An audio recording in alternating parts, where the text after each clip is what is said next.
Ko Bernard, apa kabar? Selamat malam, kabar Malam. baik. Iya, seneng banget malam ini kita bisa ngobrol bareng Ko Bernard sebelum kita ke topik bahasan kita soal emiten-emiten energi dan juga energi baru terbarukan.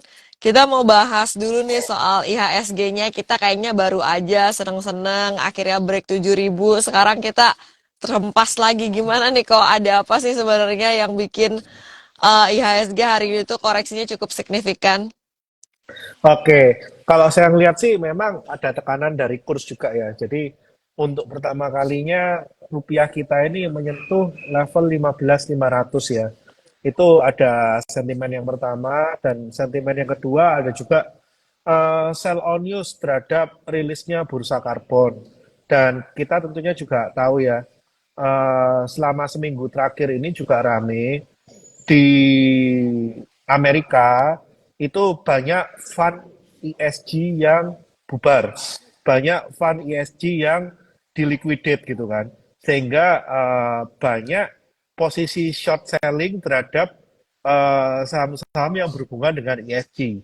Hubungannya apa ya? Otomatis kalau mereka liquidate kan mereka harus segera mungkin menjual barang mereka kan, Mm-mm. yang ada di dalam fund tersebut. Nah, ini dimanfaatkan oleh beberapa spekulan pasar untuk melakukan short selling position juga. Jadi ini akan menambah tekanan di barang-barang yang ESG, termasuk di dalamnya barang-barang yang green energy. Nah, di sini Indonesia ke bawah imbas dari sentimen negatif itu. Padahal kalau kita lihat, sebetulnya fund ESG di Indonesia itu mungkin bisa dibilang relatif kecil ya flow-nya ya. Karena Mm-mm. barang-barang yang masuk ke fund ESG di Indonesia itu kan juga relatif kecil. Dan kebanyakan itu masih seputaran sektoral non-green energy yang masuk di ESG fund ini. Nah, karena apa?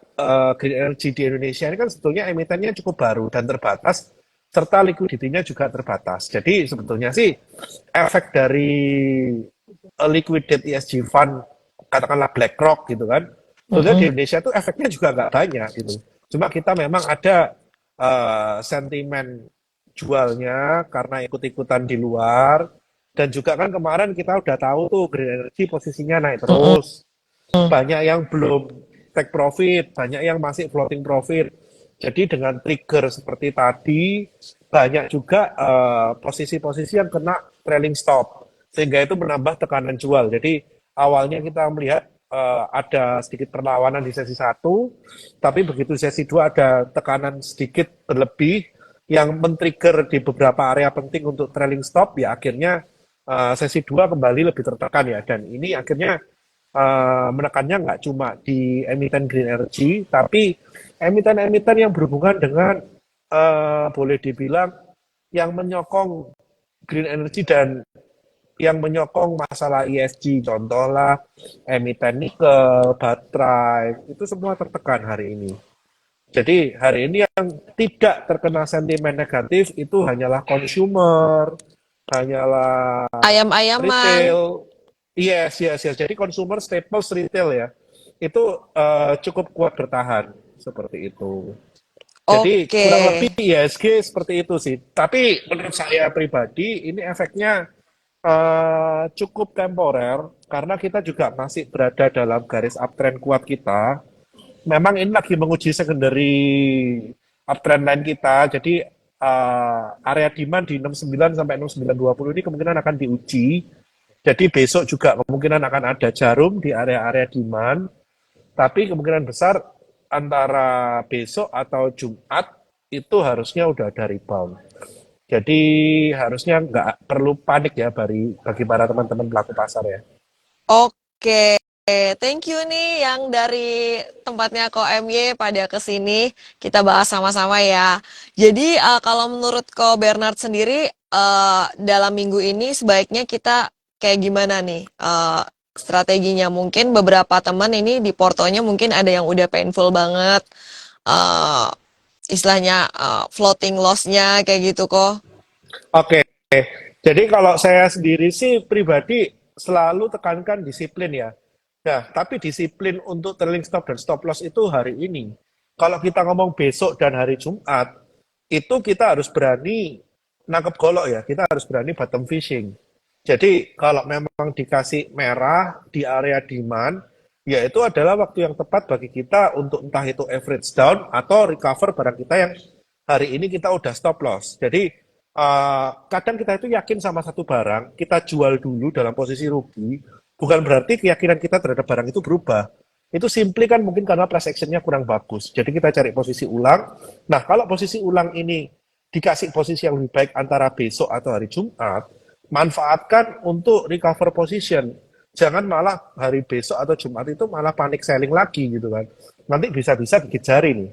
Karena Oke. menurut saya ini temporer sih. Ini bukan satu koreksi yang boleh dibilang permanen sampai oh IHSG bearish atau gimana. Enggak. Boleh dibilang ada yang bilang IHSG lagi ada bearish divergence. Yes, ada bearish divergence kecil lah. Tapi dengan ini besok Rabu atau Jumat koreksi harusnya target pelemahannya udah tercapai. Jadi no problem. Harus Oke, berani ambil posisi sih. baik.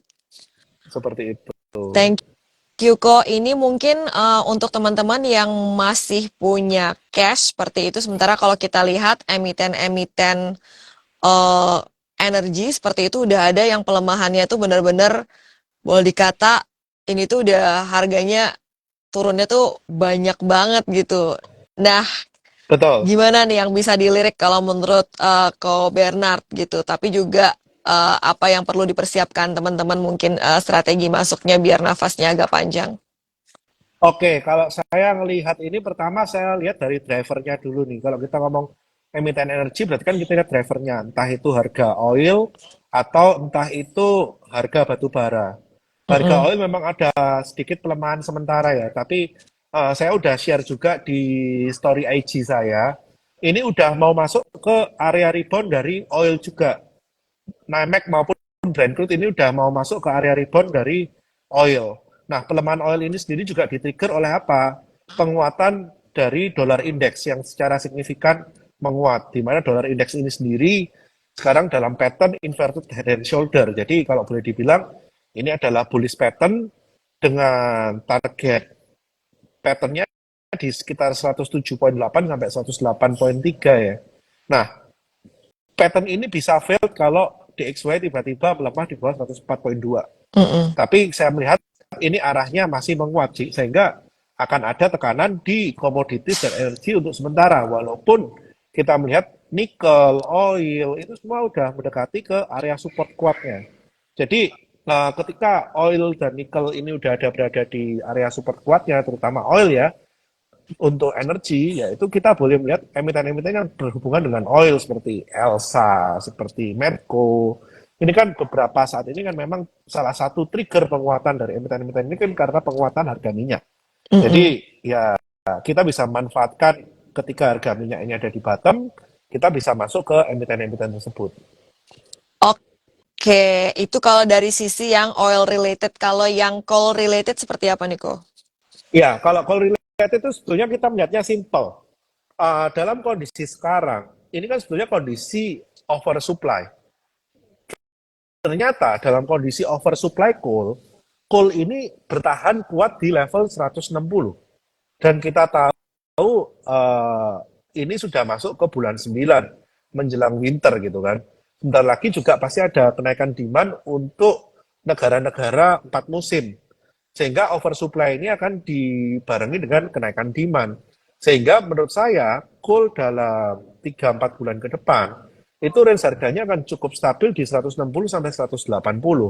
Sehingga pelemahan yang ada sekarang ini bisa dimanfaatkan untuk mengambil emiten-emiten coal dalam posisi pelemahan yang terbatas seperti itu. Jadi contoh kalau kita lihat Adaro hari ini dia berhasil closing gap ya di 2780, harusnya pelemahannya juga udah nggak jauh.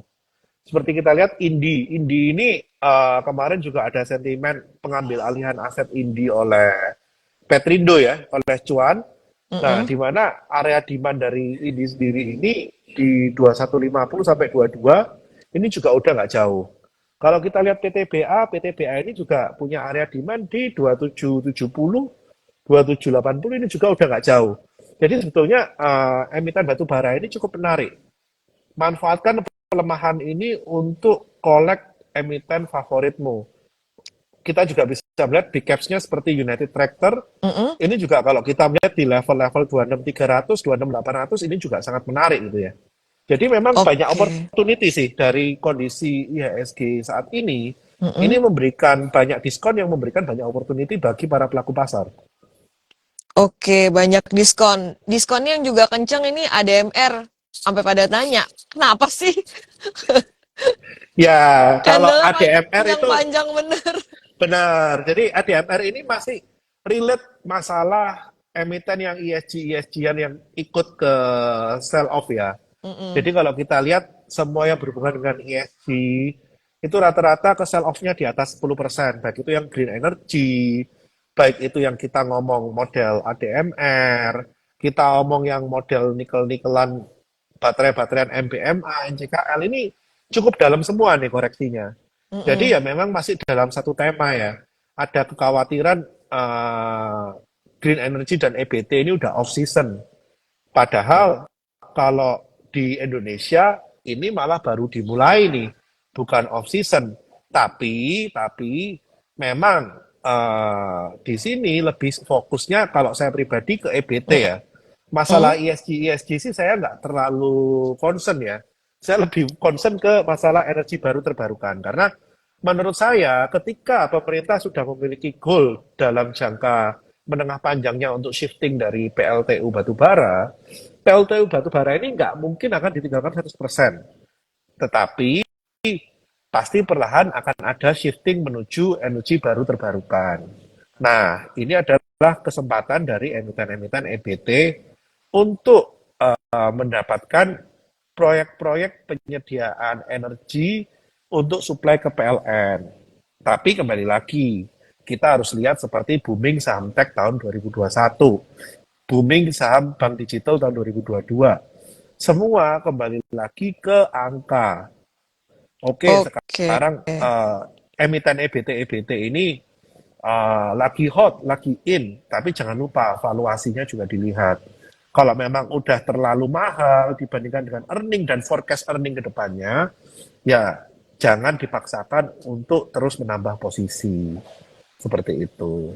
Oke, terkait dengan booming-booming saham tertentu pada satu masa tertentu, kadang-kadang kan ini tricky juga ya, kalau misalnya kadang-kadang kita Yes, ngelihat ini tuh udah valuasinya udah nggak masuk akal gitu. Tapi kalau kita nggak ikut pesta, ya tahu gitu ikut dari kemarin-kemarin suka kayak gitu kan, kita kayak nyesalnya belakangan. Nah, kalau untuk ya, demam EBT ini udah over atau gimana dengan maksudnya sekarang udah diresmikan nih bursa karbonnya kayak gitu. Apakah oke. ini sell on news pada taking profit karena dari tadinya sentimen udah jadi realita atau masih bisa ada peluang nggak sih kok ini partinya over atau gimana atau Oke, sama seperti bank digital. Intinya semua itu kan kembali ke result ya. Dari emiten-emiten EBT ini, mana yang emiten yang benar-benar menjanjikan result yang bagus. Dengan adanya bursa karbon, dengan adanya undang-undang EBT gitu kan. Nah, kita lihat fundamentalnya. Ini kita nggak bisa melepaskan dari price action dengan fundamental. Bedanya dengan tren bank digital pada tahun 2022, semua bank digital ini tuh belum jelas income-nya dari mana, belum jelas mereka ini growth dari mana. Semua ini kan masih menjual mimpi gitu kan. Demikian juga dengan saham tech di 2021 gitu kan. Semua kan masih menjual mimpi. Tapi untuk saham-saham EBT ini kita ada sedikit kelebihan. Mereka rata-rata ini udah punya aset, asetnya gede, mereka udah punya income, income-nya juga tidak main-main, dan mereka punya gross profit margin itu juga bagus.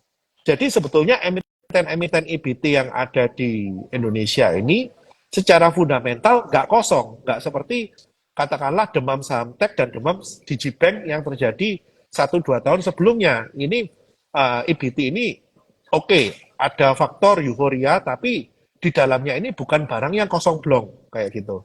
Nah, secara fundamental value sendiri sebetulnya masih ada beberapa potensi kenaikan ya, karena mereka sendiri juga punya growth yang cukup bagus dan mereka punya gross profit margin itu cukup bagus.